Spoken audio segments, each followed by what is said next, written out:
Homélie du Père Gilbert Adam sur l'Évangile selon saint Jean, chapitre 20, versets 11 à 18. Cependant Marie se tenait près du sépulcre en dehors, versant des larmes, et en pleurant, elle se pencha vers le sépulcre. Et elle vit deux anges vêtus de blanc, assis à la place où avait été mis le corps de Jésus, l'un à la tête, l'autre aux pieds. Et ceux-ci lui dirent, Femmes, pourquoi pleurez-vous? Elle leur dit, Parce qu'ils ont enlevé mon Seigneur, et je ne sais où ils l'ont mis. Le premier jour de la semaine, alors qu'il fait encore sombre, Marie de Magdala va seule au tombeau. Elle voit que la pierre a été enlevée. Le soleil ne s'est pas encore levé. Le passage de la nuit à la lumière ne s'est pas effectué. Marie n'entre pas dans le tombeau. Le corps de celui qu'elle aime a été enlevé. Elle finit quand même par se pencher et elle entend des anges qui lui parlent. Mais ils ne l'aident pas dans sa recherche. Marie est toute douleur, seule, dans la recherche de celui qu'elle aime. Avec des yeux myopes, elle répond aux deux anges vêtus de blanc comme à ceux qui ne s'intéressent pas à son désarroi. Le temps est nécessaire pour entrer dans le mystère de l'humanité ressuscitée de Jésus. Le nouvel amour apporté par Jésus fait son chemin, et il va s'étayer solidement en elle. Dieu veut sauver ses enfants avec leur aide et par leur amour les uns envers les autres. C'est en nous aimant et en nous entraidant que nous sommes délivrés du mal et que nous sommes protégés de la souffrance. Toute souffrance vient d'un manque d'amour. Nous voulons que la volonté de Dieu soit faite dans ce nouvel amour qui se réalise en nous. Nous continuons la lecture de l'Évangile. Ayant dit ces mots, elle se retourna et vit Jésus debout, et elle ne savait pas que c'était Jésus. Jésus lui dit, Femme, pourquoi pleurez-vous? Qui cherchez-vous?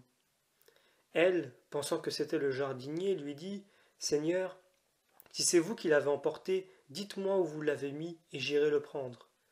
Jésus lui dit, Marie. Elle se retourna et lui dit en hébreu, Rabouni, c'est-à-dire Maître.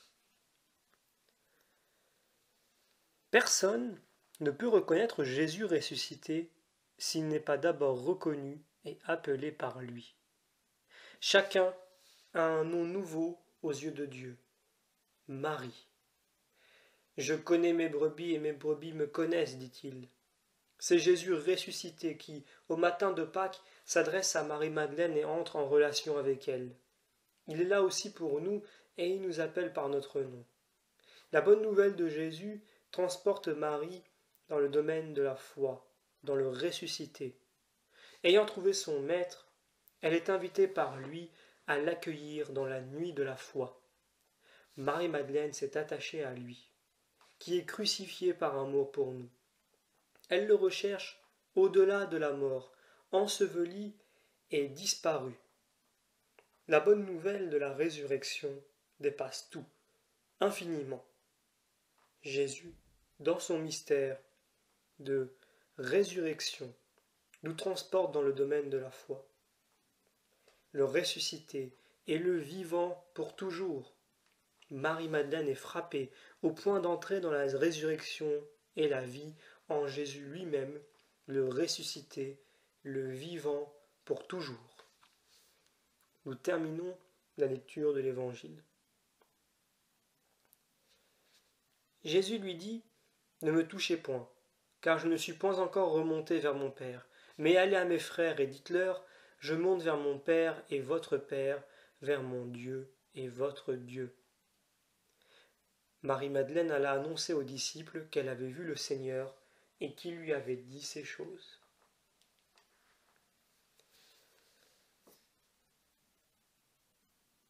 C'est dans le grand désir de son cœur et de sa prière fervente que lui est adressé ce cri d'amour. Marie. Elle est appelée par son nom. Elle est reconnue. Jésus remet Marie-Madeleine debout à jamais. La résurrection de Jésus lui fait vivre le mystère de sa propre résurrection. Elle ressuscite avec lui. À la fois, c'est fait, et pourtant c'est encore à venir. À la suite de Marie-Madeleine, nous accueillons la résurrection de Jésus à travers la parole de Dieu. Nous entrons alors dans une tension vivante et vivifiante, dans l'expérience des mystères du Christ qui donne la vie. Comme l'amante du Cantique des Cantiques, elle finit par retrouver son amour dans le jardin. Ce maître n'est la propriété de personne. On ne peut pas mettre la main sur lui. Marie-Madeleine devient le premier apôtre auprès de ses frères. Elle est chargée d'évangéliser Simon-Pierre et les autres apôtres. Elle vient nous rappeler que l'Église est bâtie sur ceux que le Seigneur Jésus ressuscité appelle par leur nom et envoie proclamer la bonne nouvelle.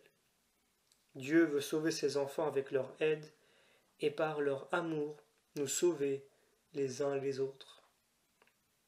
Nous demandons à Jésus la grâce d'être vraiment ressuscité, d'être transformé en pierre vivante au milieu des hommes.